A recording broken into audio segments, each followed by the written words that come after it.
하나님 말씀 보겠습니다.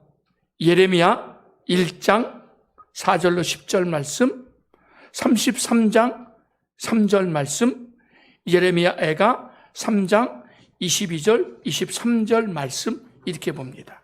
그래서 먼저는 예레미야 1장 4절로 10절 말씀을 교독합니다. 교독하고 그다음에 예레미야 33장 3절 합독, 예레미야가 3장 21절, 23절 합독 이렇게 보겠습니다. 예레미야 1장 4절 말씀을 제가 먼저 보겠습니다. 제가 먼저 봅니다. 여호와의 말씀이 내게 임하니라 이르시되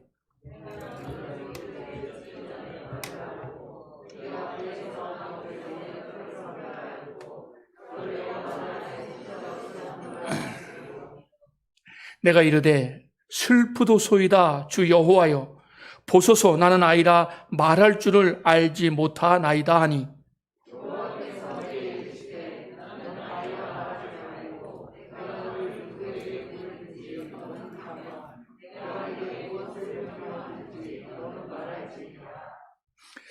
너는 그들 때문에 두려워하지 말라. 내가 너와 함께하여 너를 구원하리라. 나 여호와의 말이니라 하시고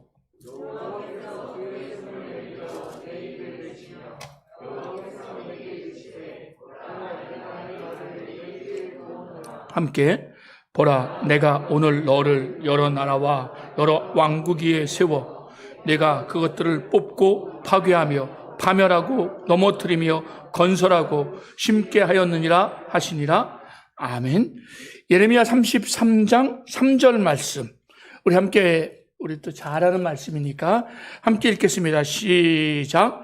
너는 내게 부르짖으라. 내가 내게 응답하겠고 내가 알지 못하는 크고 비밀한 일을 내게 보이리라. 아멘. 예레미야 애가 3장 22절 3장 22절 23절 말씀도 합독하겠습니다. 함께 봅니다. 시작. 여호와의 인자와 긍휼이 무궁하심으로 우리가 진멸되지 아니함이니이다. 이것들이 아침마다 새로우니 주의 성실이 크도소이다. 아멘. 크시도소이다. 아멘. 오늘도 하나님의 말씀이 우리의 발에 등이 되고 우리의 길에 빛이 될 줄 믿습니다.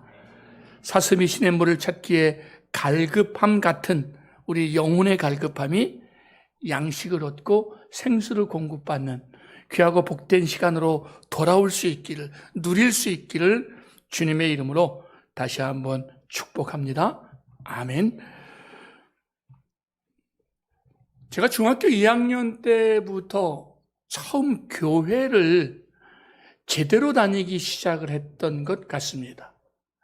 그리고 아마 고1 겨울방학, 겨울 그 학생 수련회에서 제 나름대로의 구원의 확신을 받고 또 은혜와 은사도 체험하고 그 다음에 나름대로 착실한 교회 생활을 해 나갔습니다. 그 탓인지 저희가 이제 자라날 때만 해도 교회의 생활을 착실히 하고 교회에 맨날 얼굴 보이고 또 교회에 자주 오면 어른들이 덕담처럼 하시는 말씀이 야, 너 커서 주의 종 되라 였습니다. 너 커서 목회해라. 너 주의 종 되면 좋겠다 라는 이야기를 아마 고등학교 1학년, 2학년 때부터 꽤 들었던 것 같습니다. 그리고 그 당시에 최소한 제가 신앙생활하던 저희 교회는 저희 교단 교회였고 굉장히 보수적인 교회였음에도 불구하고 뭐 그 내부에 나름 그 기도를 하는 권사님들, 집사님들이 계셨는데 저에 대해 이렇게 늘 기도하셨다 그러면서 너는 앞으로 주의 종이 돼야 돼 라고 아주 집적대고 권면을 하는 분들도 한 두세 분 정도 계셨습니다. 그러면 제가 에이 목사는 아무나 하나요? 저 안 해요. 그러면 그 당시 어른들의 어법이 이랬습니다. 너 주의 종 해야 되는데 안 하면 나중에 다리 몽둥이 부러져. 그러다가 다 두들겨 맞고 돌아와. 그랬습니다. 그죠? 여러분이 좀 고개를 끄덕거려줘야 이게 얘기가 진행이 되지. 그냥 입은 가려서 표정도 안 보이지 나만 보고 있으면 저는 어떻게 하라고. 아무튼 그랬습니다.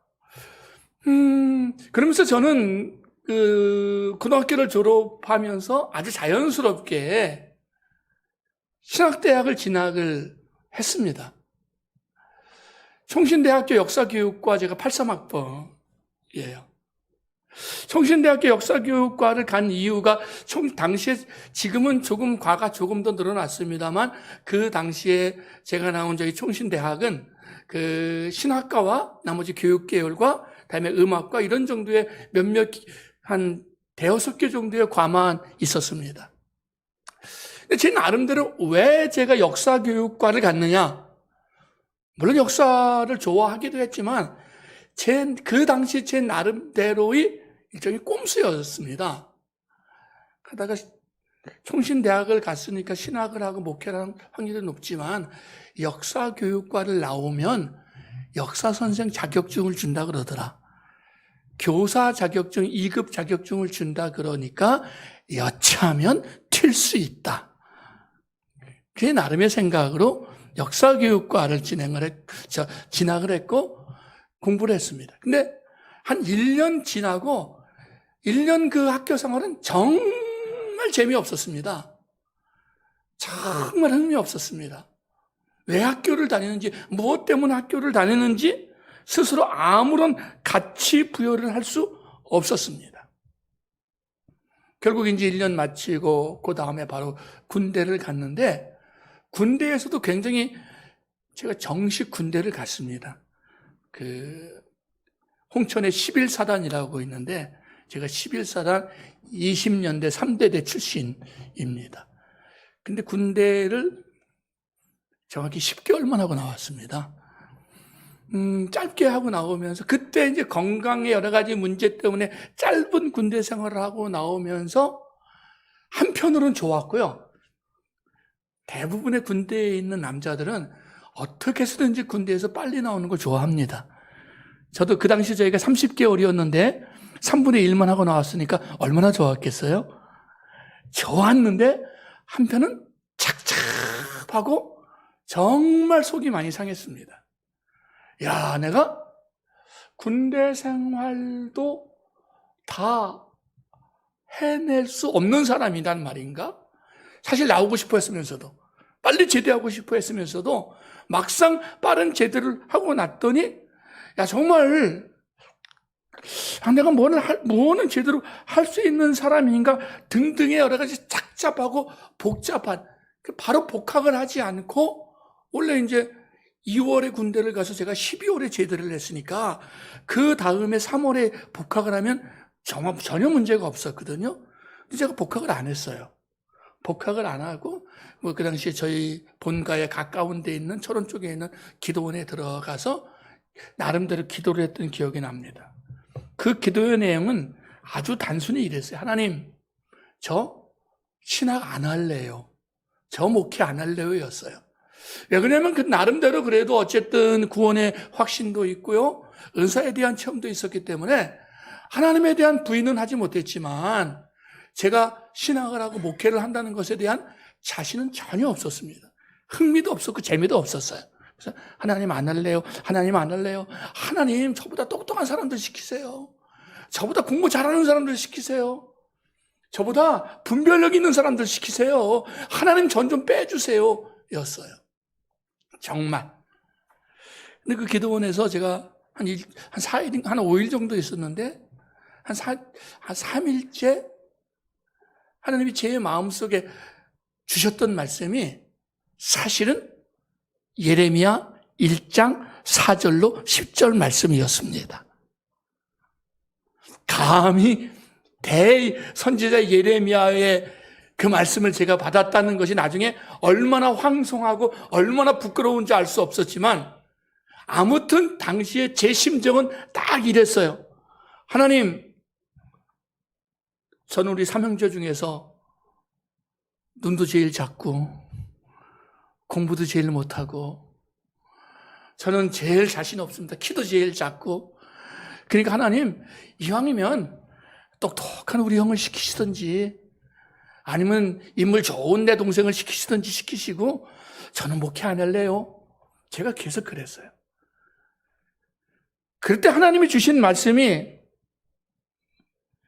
내가 오늘 이 말씀 슬프도소이다 주 여호와여 보소서 나는 아이라 말할 줄을 알지 못하나이다. 제가 그랬더니 너는 아이라 말하지 말고 누구에게 보든지 가며 내게 무엇을 명령하든지 너는 말하라. 저는 하나님 나 어린아이와 같아요. 나 못해요. 내가 너를 보내는 게 누구냐면 내가 너를 보내는데 내가 명령하는 거, 내가 시키는 것을 하고 네가 두려워하지 않으면 내가 너를 구원할 것에 대한 약속을 하나님이 주셨습니다. 그러면서 9절 말씀 그의 손을 밀어 내 입에 대시며 여호와께서 내게 이르시되 보라 내가 내 말을 내 입에 두어 놓으라였어요. 제가 이 당시 받은 말씀이 내 말을 내 입에 두었으니 너는 그 말을 하라였습니다.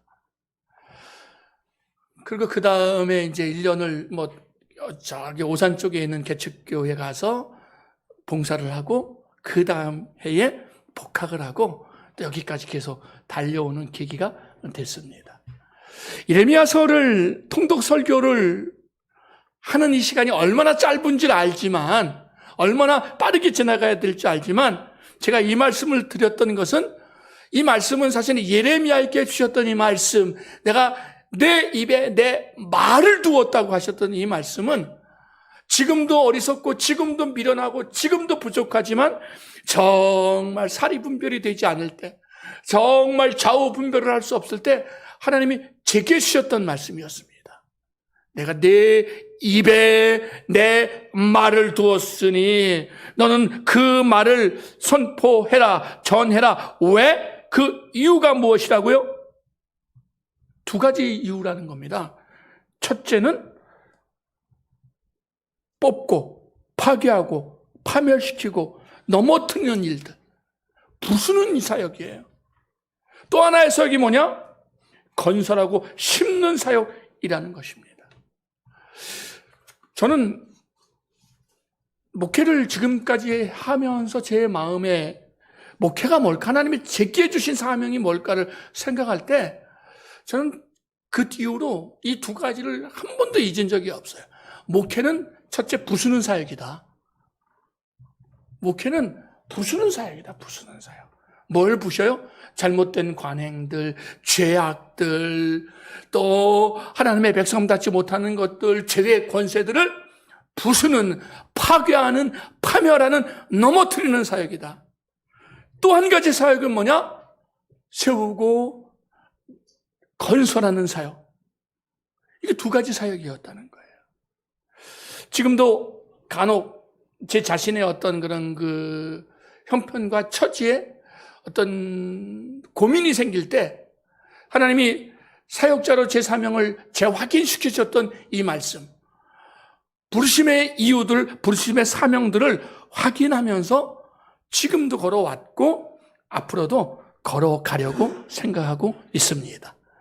여러분들도 저를 생각할 때 또 우리 프란스교회를 생각할 때 우리 교회가 정말 이 땅의 죄악들, 이 땅에 하나님을 떠난 모든 거짓 것들을 부수고 넘어뜨리는 사역뿐 아니라 한 걸음 더 나아가서 하나님의 나라를 건설하고 복음의 씨를 심고 뿌리는 그런 사역과 교회가 될 수 있기를 기도해 주시기를 주님의 이름으로 부탁을 드립니다. 예레미야는 제사장의 아들로 태어납니다. 그리고 그는 제사장의 아들로 태어나서 이제 정말 이스라엘의 마지막 시기, 그가 약 40년 정도의 그 선지자 노릇을 했는데 이 시기에 유다의 마지막 부흥 시기였던 그 시기부터 시작을 해서 요시야 왕부터 시작을 해서 마지막 왕 시드기야 왕, 그리고 예루살렘이 멸망하고 애굽으로 잡혀갈 그때까지 40년의 그 포로상 그 선지자 노릇을 했던 그런 선지자입니다. 우리는 흔히 예레미야 선지자를 눈물의 선지자라는 별명으로 많이 부릅니다. 왜 그러냐 하면 그는 이스라엘 민족에게 소망을 주는 메시지보다, 기쁨을 주는 메시지보다 하나님의 심판을 전하는 아픈 메시지를 훨씬 더 많이 전했기 때문에 그렇습니다. 더더군다나 이제 뒷부분에 예레미야 애가를 보게 되면 이게 애가가 슬플 애자거든요. 애간장이 끊어지는 그런 노래들이에요. 이 노래를 보면 예레미야가 얼마나 비통하고 비참한지를 볼 수 있는 내용들입니다. 그리고 결국 예레미야 인생 자체도 나중에 애굽으로 끌려가서 그곳에서 죽임을 당한 것으로 알려지고 있습니다. 정확히 예레미야가 어떻게 죽었는지는 몰라요. 그러나 애굽으로 끌려가는 것까지는 확실하기 때문에 애굽에 끌려가서 조국을 떠나서 이방 땅에 가서 포로로 잡혀가서 죽었으니까 그 죽음도 굉장히 비참한 죽음이었다는 것입니다. 이미 읽어보신 분들은 아시겠지만 아주 정확하지는 않지만 예레미야서는 얼추 어떤 그 역사적 흐름에 따라서 기술되어져 있습니다. 근데 부분적으로 보면 약간씩 왔다 갔다 하기도 해요, 초반에. 그래서 이제 큰 흐름으로 보면 초창기부터, 그러니까 예레미야가 초창기에 요시야 왕 때 부름을 받을 그때부터 마지막 그달랴 총독 때까지 쭉 역사적 내용으로 기술이 돼요. 그래서 이 내용들을 먼저 한번 간단히 살펴보면 그가 요시야 왕 때의 통치 시기에 처음 하나님으로부터 선지자로 부름을 받게 됩니다. 이 요시야 왕은 유다의 마지막 선한 왕이었어요. 그는 산당을 제거하고 성전을 재건하면서 하나님 앞에 하나님 중심의 성전 중심의 예배를 아주 중요시 여겼던 그런 왕이었습니다. 그리고 여기에 예레미야 선지자가 이제 뒷힘이 되어주죠. 이렇게 받침이 되어주면서 요시야는 더 열심히 하나님의 그 뜻을 향해서 하나님의 선한 왕으로서의 모습을 갖춰갔습니다. 그러니까 예레미야 선지자도 아주 이 요시야 왕에 대해서 칭찬을 하는 것을 알 수 있어요. 내 아버지가 먹거나 마시지 아니하였으며 예레미야 22장을 보게 되면 정의와 공의를 행하지 아니하였느냐? 그때에 그가 형통하였느니라. 그는 가난한 자와 궁핍한 자를 변호하고 형통하였으니 이것이 나를 알미 아니냐. 즉 여기서 아버지란 요시야 왕을 이야기해 주는 겁니다. 그는 정의와 공의를 행한 사람이었고 가난한 자와 궁핍한 자를 변호한 사람이었고 형통한 사람이었고 하나님을 안 사람이었어요. 하나님을 안 사람. 우리가 누구를 안다는 것에 몇 단계가 있는 걸 알죠? 그냥 멀리 아는 사람이 있습니다. 가깝게 아는 사람이 있습니다. 속 깊이 아는 사람이 있습니다. 요시야 왕은 하나님을 아는 사람이었습니다. 그러나 그의 말년에 그는 끼지 않아도 되는 전쟁에, 애굽과의 전쟁에 나섰다가 하나님의 뜻을 어긋나는 전쟁에 나섰다가 결국은 그 전쟁터에서 죽임을 당하고 그의 죽음 이후에 유다는 급전직하 멸망의 길로, 타락의 길로 접어들게 됩니다. 그게 이제 앞부분이고요. 그 다음에 보게 되면 여호야김, 그 뒤를 이어서 여호아하스 왕이 3개월간 등장을 했다가 애굽의 왕이 갈아쳐버려요. 바꿔쳐버리죠. 그래서 여호야김 왕이 됩니다. 여호야김이 왕이 돼서 약 한 11년 정도 통치를 하면서 겉으로 보게 되면 아주 멋있는 그 정치를 한 것 같은데 실상을 보게 되면 하나님과 전혀 관계없는, 제가 뒤에서 예레미야의 사역에 대해서 이야기하겠습니다만 예레미야의 그 사역 중에 가장 아주 혹독한 선언과 메시지가 어디 나오냐면 예레미야 7장에 나오거든요. 7장의 내용이 뭐냐면 성전에 대한 하나님의 심판에 대한 내용이에요. 너희가 이곳이 하나님의 성전이라고 하는 거짓말을 믿지 말아라. 그랬죠. 속지 말아라. 어느 왕 때? 여호야김 왕 때 그렇습니다. 그러면서 결국은 하나님의 뜻에 반하는 그런 정책을 씁니다. 그래서 예레미야가 끊임없이 조언을 해요. 끊임없이 하나님 앞에 돌아오고 하나님의 뜻에 순종하고 바벨론과 친하게 지내고 하나님의 뜻을 분별하고 이야기하는데 이 여호야김이 가둬버리고 감옥에 가둬버리고 아주 굉장히 고통을 많이 주게 됩니다. 결국 바벨론의 침입에 의해서 여호야김이 죽고 그 다음에 여호야긴 왕이 되었다가 그 다음에 짧은 시기 이후에 시드기야 왕이 통치를 합니다. 시드기야는 공식적으로 남유다의 마지막 왕이 돼요. 시드기야는 한편으로는 예레미야 선지자를 굉장히 음으로 양으로 참 많이 도와줬습니다. 사람들이 죽이려고 할 때 보호해줬고 지켜주었지만 사실 그는 예레미야를 통해서 선포되는 하나님의 말씀을 지키지 못했어요. 왜 지키지 못했느냐 하면 겉으로 보면 힘이 없었습니다. 그러니까 실세는 다 명색은 왕이었지만 힘은 다 누가 가지고 있었느냐 하면 귀족들이 가지고 있었고 제사장들이 가지고 있었어요. 그러니까 힘없는 왕이니까 겨우겨우 예레미야는 보호해줬지만 귀족들이 대신들이 이렇게 하자면 이렇게 가고 저렇게 하면 저렇게 가면서 결국은 하나님의 뜻을 거슬리게 되죠. 결국 바벨론의 침입에 의해서 첫 번째 망했다가 두 번째는 아예 포로로 잡혀가면서 눈이 뽑히고 자식들도 죽고 본인도 결국은 죽는 비참한 최후를 맞이하게 됩니다. 예레미야는 이렇게 마지막 왕대까지 예언 사역을 해요. 그러니까 예레미야의 사역이 굉장히 가슴 아픈 이유가 뭐냐면 이 모든 걸 보는 거예요. 어떤 꼴이 될지, 어떤 결과가 나올지 다 보여요. 그러면서 그는 뭘 해야 돼요? 자기 사명을 감당해야 돼요. 사람이 이왕이면 좋은 역할을 하면 신나잖아요. 그죠? 좋은 역할. 하다못해 드라마를 봐도 해피엔딩의 주인공이 되면 좋지만 악역의 주인공이 되면 얼마나 비참합니까?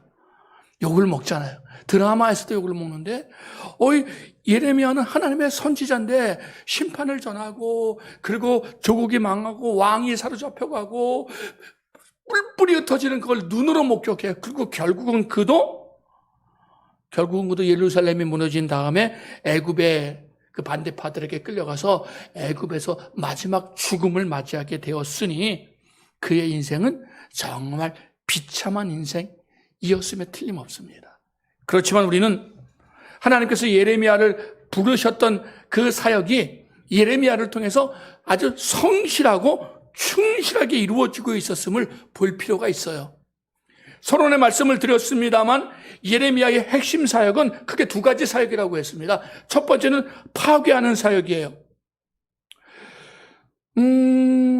하나님께서 예레미야를 부르시면서 파괴하고 파멸하고 넘어뜨리는 일들을 해라. 도대체 뭘 파괴하라는 거냐? 사람들의 잘못된 성전 개념을 파괴하고 잘못된 성전관들을 넘어뜨리는 사역을 시키고 있습니다. 예레미야 7장을 보게 되면 7장 4절로 11절의 내용을 보게 되면 이스라엘 사람들이 이렇게 이야기를 해요.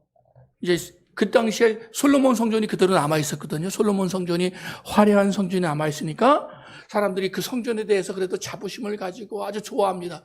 근데 하나님이 예레미야 선지자를 통해서 어떤 경고를 하느냐면 너는 이것이 여호와의 성전이라 여호와의 성전이라 여호와의 성전이라 하는 거짓말을 믿지 말아라 그래요. 아니 솔로몬이 그렇게 제사 드릴 때 영광이 나타났고 임재하셨고 정말 하나님의 응답하셨고 도우신다고 하셨는데 후대의 사람들이 와서 여호와의 성전이야 여호와의 성전이야 여호와의 성전이야 하는데 라고 하는 거짓말을 믿지 말아라. 왜 그러느냐? 너희가 행위를 참으로 하지 않고 이웃에게 정의를 행하지 않았고 이방인과 고아와 과부를 압제했고 무죄한 자의 피를 이곳에서 흘렸다는 거예요.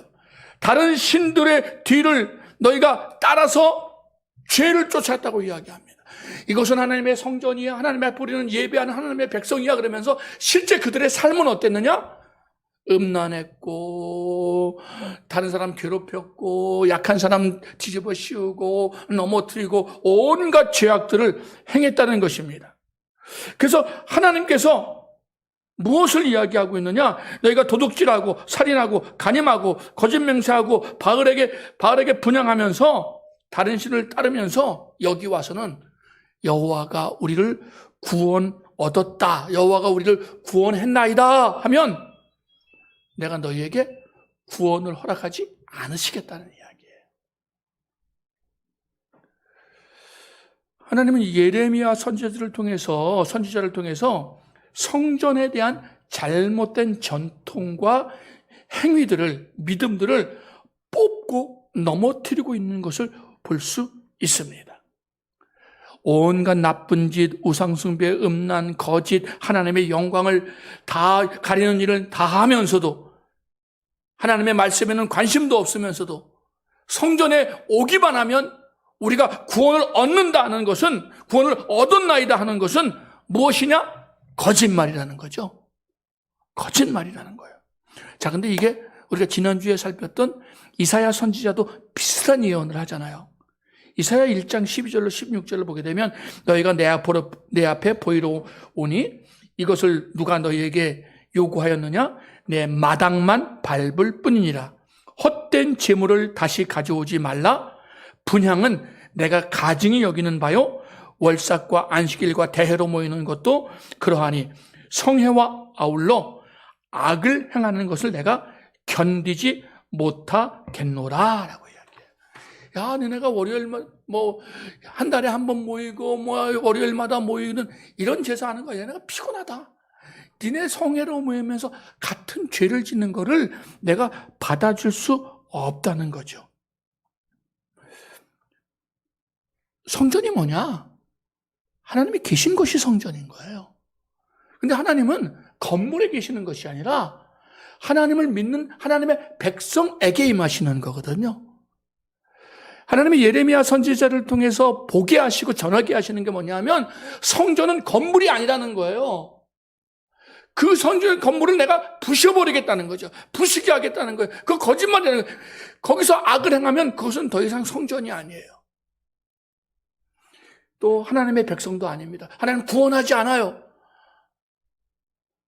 하나님의 성전은 하나님을 찬양하고 하나님을 찬미하고 하나님을 노래하는 그 백성들, 그곳이고 그들이 있는 곳이고 그들이 모인 곳이 바로 하나님의 성전이 되는 것입니다. 오늘날 우리 당연히 예배에 첫으로 모이는 예배당 귀하죠. 우리 성전된 우리가 모였으니 지금 이 시간 우리에게 성전임에 틀림없어요. 그러나 잊지 말아야 될 것은 이미 이사야 선지자를 통해서, 예레미야 선지자를 통해서, 아니 정확히는 예수님을 통해서 건물의 성전은 무너졌어요. 그리고 예수를 믿는 믿음을 가진 사람이 성전이고 믿음을 가진 사람들의 모임이 성전입니다. 그리고 그 성전을 통해서 하나님의 나라가 시작이 되어지고 하나님의 영광이 선포되어지는 것이지요. 우리 푸른숲 교회가, 우리 푸른숲 교회 모든 공동체들이 하나님의 성전을 세워가는 하나님의 성전인 하나님의 사람들 되기를 주의 이름으로 축복합니다. 아멘. 하나님의 예레미야 선지자를 통해서 무너뜨리고 넘어뜨리려고 했던 게 뭘까요? 거짓 선지자였어요.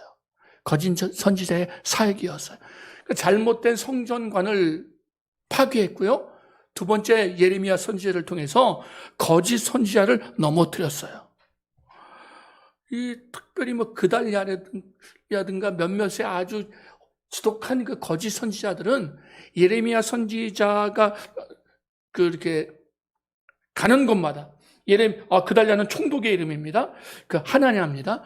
그 하나냐는 예레미야가 예언할 때마다 쫓아와가지고는 그 반대의 예언을 해요.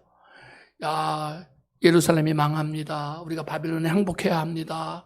그러면 이 사람이 와가지고 저 거짓말이다. 내가 받았는데, 내가 여호와께로부터 내가 계시를 받았는데 하나님이 우리를 구원하신다 그러더라. 바벨론에 우리 안 망한다. 애굽이 우리를 돕는다. 예레미야가 예언하는 것마다 반대말을 해요. 그러면서 뭐래요? 나도 여호와께로부터 받았다. 나도 여호와께로 받았다. 이게 하나냐예요. 하나냐와 아주 그룹들이 있었어요. 아주 전문적으로 그 예레미야를 괴롭히는 거짓 선지자들이 있었습니다. 결국 예레미야가 뭐라고 선포하느냐 하면 23장 18절에 보게 되면 누가 여호와의 회의에 참여하여 그 말을 알아들었으며 누가 귀를 기울여 그 말을 들었느냐? 네가 정말 여호와의 회의에 참여한 적이 있느냐? 귀를 기울여 그 말을 들은 적이 있느냐? 거짓말하지 말아라. 사람들에게 인기 얻으려고 사람들이 좋아하는 말을 하는 사람은 더 이상 선지자가 아니라는 거죠.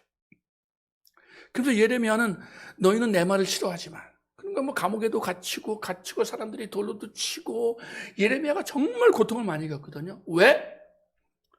사람들이 기뻐하는 말을 하지 않고 사람들의 입맛에 맞는 말을 하지 않고 하나님이 들려주신, 하나님이 알려주신, 하나님이 명령하신 말씀을 전했기 때문이었습니다. 결국 예레미야 선지자를 통해서 하나님이 드러내게 하려는 것이 무엇인가 하면 참 선지자의 모습은 어떠한가? 인기를 따르지 않고 사람을 따르지 않고 하나님의 말씀을 따라 행하는 것이 진짜 선지자라는 것이지요. 오늘날 우리 땅에 최소한 대한민국 상황에 참 많은 선지자와는 좀 다른 개념이지만 그래도 하나님의 사람들이 있습니다.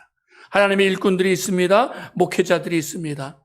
그럴 때 우리가 기억해야 될 것은 정말 누구에게 받은 말씀인가를 늘 분별하는 지혜가 필요해요. 여러분 기억하십시오. 이스라엘 백성들이, 유다 백성들이, 예루살렘 백성들이 하나님의 말씀을 받은 예레미야를 쫓지 않고 하나냐를 쫓아가다가 결국 그들도 망할 때 같이 망해버리고 말았습니다. 미혹의 영을 쫓아가는 것, 미혹의 영에 빠져서 전하는 사람도 잘못이지만 그것을 아무 생각 없이 쫓아가는 세대도 정말 비극적인 세대고 슬픈 세대였습니다. 하나님은 오늘날 우리 세대를 통해서 정말 하나님의 말씀대로 기록된 하나님의 말씀, 예수 그리스도의 복음에 굳게 선 교회와 하나님의 성도들을 찾고 있다면 우리가 날마다 하나님의 말씀이 정말 신구약 66권 하나님의 말씀에 굳게 서서 하나님의 말씀을 분별하고 사모하고 그리고 공부하고 배우고 지켜 행하며 전하는 하나님의 사람들이 되어야 될 줄 믿습니다. 이제 예레미야의 사역이 무엇입니까? 건설하는 사역이라고 이야기합니다. 무엇을 건설합니까? 하나님의 나라를 세우는 사역입니다. 겉으로 보면 유다는 망했습니다. 유다는 무너졌습니다. 이제 소망이 없습니다. 더 이상 나라가 될 것 같지 않습니다. 그런데 하나님은 이제 예레미야를 통해서 하나님 나라의 건설, 회복을 이야기합니다.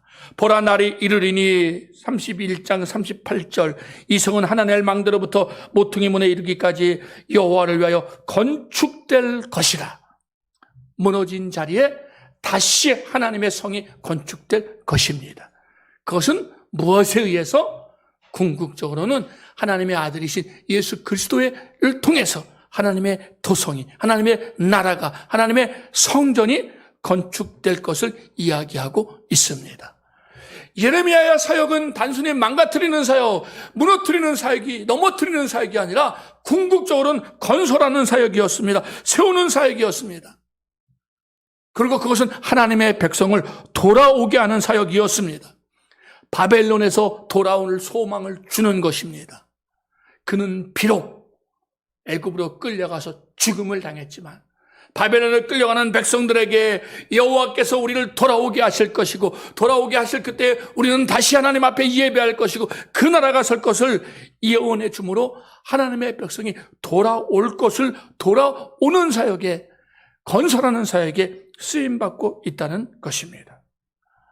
그는 거룩한 하나님의 나라를 건설하는 사역자로 남들이 보기에는 비참했지만 궁극적으로 그의 전 생명을 걸고 살아갔던 것을 볼 수 있습니다. 사실 예레미야의 삶은 사람들의 시각으로 보면 피곤한 삶이었고 감옥에 오래 갇히는 삶이었고 도망자의 삶이기도 했습니다. 그러나 성경은 그의 삶이 어떤 삶이었다고요? 거룩한 사람이었다고 이야기합니다. 그는 거룩한 삶을 살았다고 이야기합니다. 거룩이 뭘까요? 우리는 거룩에 대한 가시적인 걸 좋아해요. 저 사람 참 거룩한 사람이야. 그럼 어떤 분이 참 거룩한 분이야. 예를 들자면 여러분들이 우리 목사님 참 거룩한 목사님이야. 그럼 뭐가 떠오르시나요? 거룩이 안 떠오르시는군요. 저를 보시면서. 보통 우리가 거룩하면 목소리에서 거룩을 생각하게 되죠. 목소리 거룩. 할렐루야 뭐 이렇게 가면서 목소리가 거룩하면 좀 거룩할 것 같아요. 그다음에 사람들은 어떤 거룩을 하죠? 옷차림에서의 거룩을 이야기합니다. 옷차림에서의 거룩. 제가 아까 소론에 이야기한 것처럼 83년도에 총신대학을 입학을 했는데 저야 전형적인 촌놈이었고 근데 저희 학교에 그 당시 저희 학교에 아주 예외적인 인물들이 있었어요. 거의 아주 보면은 이단 아닌 이단처럼 저희가 취급을 하는 그 사람들이 있었어요. 그 당시에는 종교음악과 애들은 보면 하고 다니는 게 우리랑 차원이 다른 거예요. 특히 이렇게 종교음악과 나중에 기독교음악과 됐는데 기독교음악과에 한 3, 4학년쯤 되면 요즘으로 보면 참 멋쟁이들이 많아요. 요즘의 시각으로 보면 참 멋쟁이들이 많았는데 그 당시에 저희의 시각으로 보면 정말 날라리들만 모아놓은 것 같아. 거의 날라리들만 귀걸이는 이런 걸 하고 다니더라고요. 이런 걸. 저희 과나 신학과 학생들은 거의 귀걸이도 안 하고 다녔거든요. 어디 신학교에서 귀걸이를 해요. 근데 이런 귀걸이를 하고 다니고 가끔씩 걔네들은 이렇게 무릎 위로 올라가는 치마도 입고 다니고 그들을 비난하는 가장 중요한 근거가 무엇이었느냐면 거룩하지 못하다는 거였거든요. 거룩한 선지 동산을 더럽힌다 그랬어요. 거룩한 조금 철이 들면서 다른 의미는 아니고 오해하지 마십시오. 그냥 무릎 위로 올라가는 치마를 입으면 거룩하지 않은 건가? 저희는 그렇게 행동했고 배웠으니까 어느 순간에 스스로 의문이 드는 거예요. 무릎 위로 올라가는 치마를 입는 자매는 거룩하지 않은 자매인가?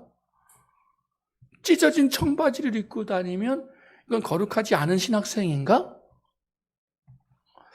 우리의 거룩이 지나치게 외향적인 것에 집중되어 있다는 이야기죠.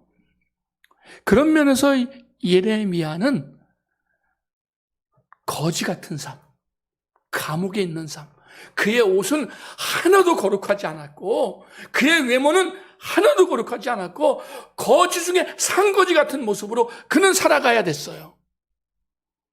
근데 하나님은 그를 뭐라 그래요? 거룩한 사람이라 그러죠. 그를 통해서 거룩한 하나님 나라의 꿈을 보여줍니다. 왜? 약한 자를 돌아보고 우상 숭배를 하지 않고 하나님의 말씀을 지키며 살아가는 것이 거룩하다는 것입니다. 이제 결론의 말씀을 나눕니다. 우리가 정말 어떻게 하면 이 큰 두 가지 사역, 파괴하고 넘어뜨리는 사역과 건설하고 심는 사역을 감당할 것인가? 성경은 우리에게 하나님 앞에 그 놀라운 일을 보고 경험하기 위해서 기도하는 사람이더라고 이야기합니다. 너는 내게 부르짖으라. 내가 내게 응답하겠고 내가 알지 못하는 크고 비밀한 일을 내가 내게 보이리라 예요. 사랑하는 이들이요, 기도하는 사람을 통해서 하나님의 위대한 일이 시작되어지고 또 전개되어지고 완성되어지는 줄 믿습니다. 누가 이 위대한 일을 할 수 있습니까? 하나님의 은혜를 입으며 사는 사람입니다. 함께 본 본문 예레미야에게 3장 22절 여호와의 인자와 긍휼 덕에 우리가 진멸되지 않고 아침마다 새로운 하나님의 긍휼과 인자 덕에 그 성실함 덕에 그것을 힘입어서 우리가 사명을 감당할 수 있다는 것입니다. 하나님 나라의 꿈, 때로는 하나님 기뻐하지 않는 일을 어떻게 우리가 무너뜨리면서 하나님의 영광을 위해서 살 수 있느냐?